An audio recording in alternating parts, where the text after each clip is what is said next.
Welcome back, everybody, for another deep dive. And today we're going all the way to Pakistan Oh, what? to check out the e-commerce scene there. And we're going to do it through the eyes of one really fascinating entrepreneur, Okay. Sagar Akram. Right. Our source here is a really insightful YouTube video where Akram kind of lays out his business journey. And I got to say, it is not your typical tech startup story. Oh, interesting. This guy has been involved in businesses ranging from like agriculture to construction. Ah, And like all along the way, he's been an early adopter of technology, even building his own software back in the early 2000s. that's pretty remarkable, Hmm. to see how he blends that traditional business acumen with, such a forward-thinking approach to technology. It really is a unique perspective on entrepreneurship, especially in a rapidly developing economy like Pakistan's. Yeah, for sure. So let's start with his background. Okay. Akram comes from a family with a long history in business. Okay. 3 generations, in fact. They were involved in wholesale agricultural products and even ran a wheat processing plant with a brand that's actually well known throughout Pakistan. So you can really see how that family history, Yeah. instilled a strong sense of entrepreneurship in him from a young age. Yeah. He actually started contributing to the family businesses while he was still studying. So he got firsthand experience in the practical side of running a business, even as a young man. And it's interesting how he didn't just follow the traditional path. He was drawn to computers from a young age. Yeah. Starting with those old 386 machines and floppy disks. Oh, wow. You remember those? I do, actually. I vaguely remember them. Yeah. But he was all about them, and he actually taught himself networking and software development, even building his own website way back in 2002, which was pretty rare in Pakistan at the time. Yeah. Building a website back then wasn't as simple as it is now. Required a deep understanding of coding and technical infrastructure. Oh, yeah, for sure. So this really highlights his early tech savviness and willingness to learn those complex skills. And he didn't stop there in 2003. Oh, wow. He developed his own accounting software. That's impressive. Makes you wonder if he was always looking for ways to improve efficiency and leverage technology to his advantage, even back then. It certainly suggests that kind of forward-thinking mindset. Yeah. This was a time when many businesses, even in developed economies, were still hesitant to embrace those digital tools. Right. Akram was already seeing the potential of technology to streamline operations and, gain a competitive edge. I remember all this was happening while he was managing other ventures. Right. We're talking a construction business, Ambala Construction, which has been involved in major projects like the Shakam flyover. Wow. And his business interests even extend internationally. Yeah. He mentions mining operations in Kuwait, so that indicates a diverse portfolio and a global outlook. It's amazing how he manages such a diverse range of businesses. Yeah. Speaks volumes about his drive and his ability to spot opportunities across different sectors. I think it also highlights the importance of adaptability, especially in emerging markets. Being able to navigate those different industries and seize opportunities as they arise is a valuable skill for any entrepreneur. Absolutely. But let's shift gears a little bit here and talk about his current focus, which is e-commerce. Okay. It seems like kind of a natural progression for someone with his tech background, but Akram is very transparent about the challenges of e-commerce in Pakistan. Yeah. One key factor that he highlights is the volatility of the Pakistani rupee. Okay. When the value of the rupee fluctuates significantly, it can be difficult for e-commerce businesses to predict costs and maintain stable pricing, Sure. which could potentially impact profitability. He's also upfront about the fact that e-commerce in Pakistan faces some stiff competition Yeah. from well-established physical businesses. Of course. Building trust and changing consumer habits. How? It takes time and significant investment. It's interesting how he contrasts the long-term commitment required for success in e-commerce with his relatively quick success in this venture. That's right.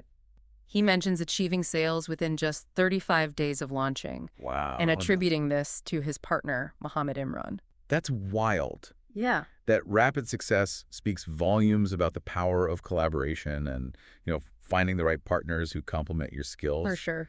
But he also points out an intriguing observation about foreign investment seems to be playing a significant role in driving Pakistani e-commerce.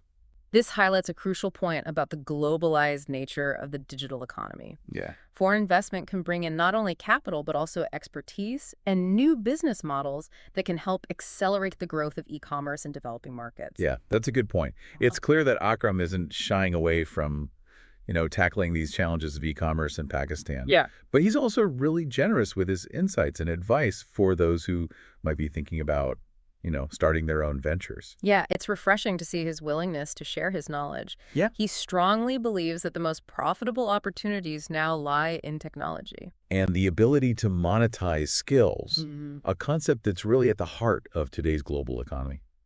So for our listeners, this idea of monetizing skills might seem a little abstract. Sure. Can you break that down a bit more? Like, what does that actually look like in practice?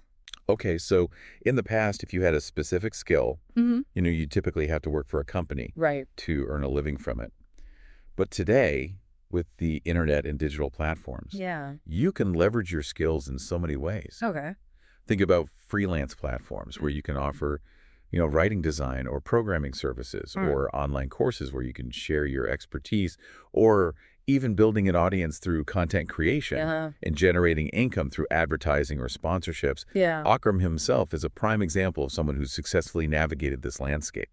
And it really is a powerful reminder that, education and skill development are more valuable than ever. Absolutely. Akram actually observes that foreign investment is heavily influencing Pakistani e-commerce, which underscores the importance of having the right skills to attract those opportunities.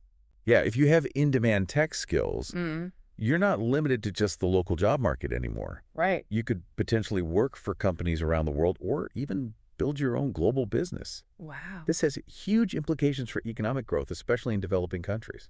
For sure. And Akram seems to be putting these ideas into action.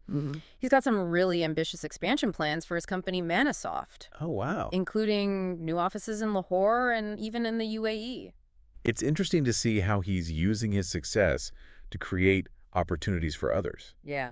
He specifically mentions that his team members will have a chance to work in these new offices, Right. gaining international experience and exposure. Yeah, that really resonated with me. Yeah. He's not just focused on his own personal gain. There's a sense of responsibility to his team and a desire to give back to the community. Uh-huh. Remember how he talked about the support he received from his partner, Mohammed Imran, and others? Yes, he clearly values collaboration and building strong relationships. Yeah. He even encourages viewers to reach out to him on social media if they need support or advice. Wow. This really speaks volumes about his character and his belief in mentorship. It makes you wonder if, the supportive approach is part of what drives his success. I think so. He seems to understand that, building a strong team and fostering a sense of community are essential for long-term growth. It's definitely a valuable lesson for any aspiring entrepreneur out there. Building a business is rarely a solo endeavor. Right. Surrounding yourself with talented people and creating a positive work environment can make all the difference. Yeah, and you can see how Akram embodies this philosophy. Yes. He's not just building a company, he's building a team. For sure. He's also walking the walk when it comes to lifelong learning. He's constantly exploring new areas from cryptocurrency to mining operations. Wow. It's like he's never satisfied with staying in his comfort zone. That constant curiosity and willingness to learn new things is truly inspiring. Yeah.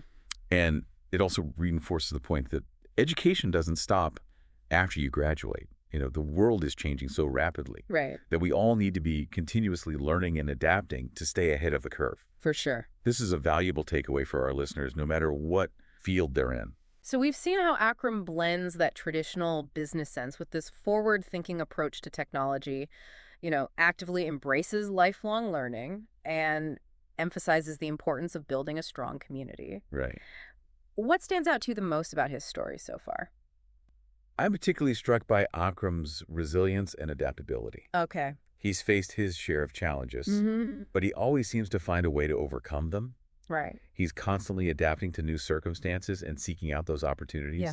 even in a volatile and sometimes unpredictable market like Pakistan. That's a really important point. His story shows that even in the face of economic uncertainty, there are still paths to success if you're willing to be resourceful, adaptable, and open to new ideas.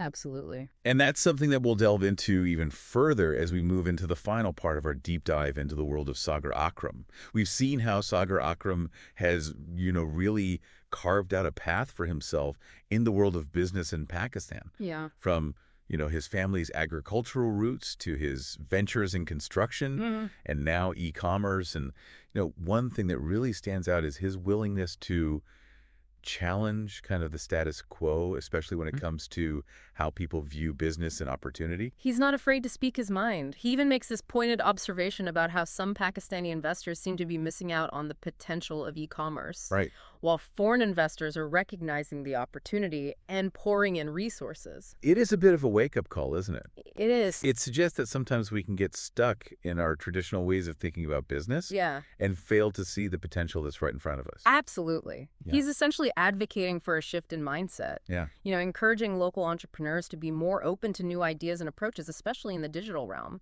And he backs up his words with action. Even though he's candid about the challenges, the volatile rupee, the competition from established businesses, Right. he remains incredibly optimistic about the future of e-commerce in Pakistan. His belief in the power of technology and, that ability to monetize skills is contagious. Yeah. He even shares an anecdote about someone who experienced bankruptcy in a traditional business, Oh, wow. but then found success and profitability by transitioning to the tech world. That story really highlights the importance of adaptability and being open to those new possibilities, even when things get tough. Right? It's about having the courage to pivot and embrace new skills or industries, especially as the global economy continues to evolve. Absolutely. And I think it's important to remember that Akram isn't just talking about theoretical concepts. Yeah. He's living proof that these ideas can translate into real-world success. Mm-hmm. His plans for Manasoft, Right. with the expansion into new offices and the focus on providing opportunities for his team, Mm-hmm. demonstrate that he's walking the walk. His story goes beyond just achieving personal success. For sure. There's this clear sense of purpose and a desire to empower others, particularly the younger generation. Yeah. He seems to be saying, if I can do this, you can too. It's that spirit of mentorship and community building that really sets him apart. Yeah. He's not just building a company, he's building a legacy, both for himself and, for those he inspires along the way. So as we wrap up our deep dive into the world of Sagar Akram, what are some key takeaways that our listeners can apply to their own lives and careers? I think his story really underscores the importance of being a lifelong learner. All right. The world is changing so rapidly that we can't afford to become complacent. Right. Whether it's exploring new technologies, acquiring new skills, or simply staying curious about the world around us, continuous learning is essential for staying ahead of the curve. He also reminds us that, it's okay to challenge conventional thinking and be willing to step outside our comfort zones. Right. Sometimes the greatest opportunities lie in uncharted territory. Absolutely. And as we've seen, embracing collaboration, mentorship, and community can be incredibly powerful drivers of success. His journey is a testament to the fact that even in the face of economic uncertainty, unique challenges, there are always opportunities for those who are willing to be resourceful, adaptable, and open to new ideas. Sagar Akram's story is an inspiring example of what's possible when you combine hard work, vision, and a belief in the power of human potential. Hopefully, this deep dive has sparked some new ideas and inspired you to think about how you can apply these lessons to your own life. Thanks for joining us, and until next time, keep exploring, keep learning, and keep pushing the boundaries of what's possible.